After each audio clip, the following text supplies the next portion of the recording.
నేను doctor Erra Rajesh, children surgeon, Erra's hospital, Guntur. ఇవాళ మనం పిల్లల్లో పుట్టుకతో వచ్చే ఒక కామన్ అవయవ లోపం గురించి మాట్లాడుకుందాం. దాన్ని హైడ్రోనెఫ్రోసిస్ అంటారు.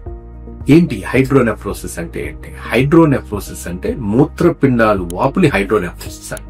అసలు ఈ అల్ట్రాసౌండ్ బాగా డెవలప్ అయిన తర్వాత, అందుబాటులోకి వచ్చిన తర్వాత పిండం దశలోనే 20వ వారంలోనే దీన్ని మనం పసుపు కట్టడం జరుగుతుంది. అయితే అసలు హైడ్రోనెఫ్రోసిస్ ఎందుకు వస్తుందనే తెలుసుకోవడం ముందు మీ అందరికీ కూడా కొంత అసలు నార్మల్ మూత్రపిండాలు చేసే పని, మూత్రపిండాలకు సంబంధించిన ట్యూబ్స్, తర్వాత మూత్ర సంచి లేకపోతే మూత్రనాళం, వీటి గురించి కొంత అవగాహన ఉండాలి. నార్మల్ గా మనకి బ్లడ్ మూత్రపిండాల్లో ప్యూరిఫై అయ్యి ఎక్సెస్ వాటర్, వేస్టేజ్ ఈ యూరిన్ ద్వారా యూరేటర్స్ లోకి రెండు కిడ్నీస్ నుంచి 2 యూరేటర్స్ ద్వారా వెళ్ళి ఒక మూత్ర సంచిలోకి వెళ్ళి జాయిన్ అవుతుంది. అక్కడ యూరిన్ అనేది స్టోర్ అవుతుంది. అక్కడి నుంచి మూత్రనాళం ద్వారా బయటకు వస్తుంది.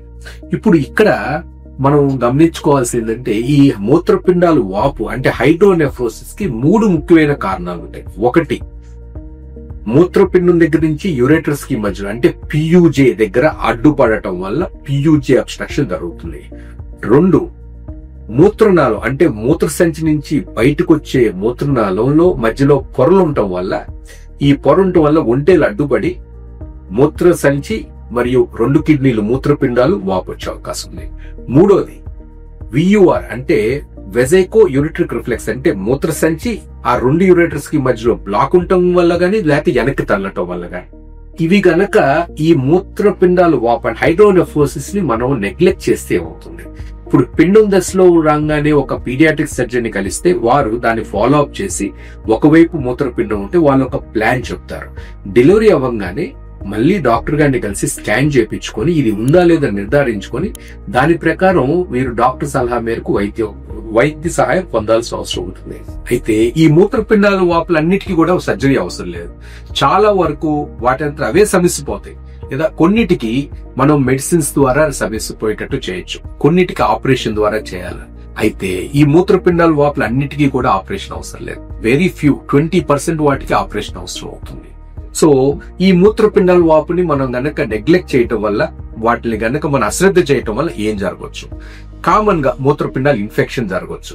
2, హైపర్ టెన్షన్ రావచ్చు, కిడ్నీస్ ఫెయిల్ అవ్వచ్చు, కిడ్నీస్ ఇన్ఫెక్షన్ రావచ్చు, పయోనెఫ్రోసిస్, ఇట్లా స్టోన్ ఫార్మేషన్, ఇట్లా రకరకాల ప్రాబ్లమ్స్ రావచ్చు. అసలు చిన్నపిల్లల్లో మనం జాగ్రత్త పడితే వీటిలన్నింటినీ కూడా నివారించవచ్చు. ఒక్కొక్కసారి వీటిని గనక చిన్నప్పుడు గనక సరిగ్గా చూసుకోకపోతే క్రానిక్ రీనల్ ఫెయిల్యూర్ వచ్చి కిడ్నీ ట్రాన్స్ప్లాంటేషన్ కూడా చేయాల్సి రావచ్చు. సో ముఖ్యంగా మనం ఫస్ట్ అనుకున్నది PUJ obstruction, which is very common. ఏదైతే అబ్స్ట్రక్షన్ ఉందో దానికి డాక్టర్ గారి దగ్గరికి వెళ్ళి చికిత్స ద్వారా దాన్ని మనం గనక అది తొలగించి జాయిన్ చేస్తే శుభ్రంగా అందరు పిల్లలకు మళ్ళీ నార్మల్ గా యూరిన్ కిందకి వెళ్ళిపోతుంది. ఇన్ఫెక్షన్ గానీ, బీపీ గానీ, కిడ్నీ ఫెయిల్యూర్ గానీ లేకుండా మనం జాగ్రత్త పడచ్చు. Next, posterior urethral valves. ఇది కూడా గర్భిణీలో ఉన్నప్పుడే మనం ఐడెంటిఫై చేస్తాం. డెలివరీ అవ్వగానే ఎక్కడైతే ఆ పొర ఉందో ఆ పొర ఎండోస్కోపీ ద్వారా అంటే కోత కుట్టు లేకుండా కింద నుంచే మనం వాటిని నయం చేసుకునే అవకాశం ఉంటుంది. 3వది వెజైకో యూరిట్రిక్ రిఫ్లెక్స్. ఏంటంటే కింద నుంచి వెనక్కి ఒంటేలుగా ఎప్పుడు రిఫ్లెక్స్ అనేది అవ్వకూడదు. 1 డైరెక్షన్ వెళ్ళాలి. ఇక్కడ 2 డైరెక్షన్స్ వెళ్తుందంటే చాలా ప్రమాదం. వాటిని ఏం చేయొచ్చు అంటే మనం వీటిని చాలా వరకు సంవత్సరం వరకు మందుల ద్వారానే ఈ సివియర్ వెరైటీని తక్కువ సివియారిటీకి తగ్గించే అవకాశం ఉంది. తక్కువ వేరియంట్ ఆస్టోమేటిక్ మెడిసిన్స్ ద్వారానే శుభ్రంగా నయమైపోతుంది. ఒక్కొక్కసారి వాటంతటి వాటే సమస్యపోతాయి. అప్పుడు దాకా మనం ఇన్ఫెక్షన్ రాకుండా కాపాడుకుంటే చాలు. సో ఇప్పుడు ఓన్లీ 20% ఆఫ్ కేసెస్ లోనే మనం ఏదైతే ఈ వెనక్కి తన్నే ఈ VUR రిఫ్లెక్స్ ఉందో వాటి ఆపరేషన్ ద్వారా మళ్ళీ ఆ ట్యూబ్ ని, ఆ బ్లాడర్ ని మనం జాయిన్ చేయాల్సి ఉంటుంది.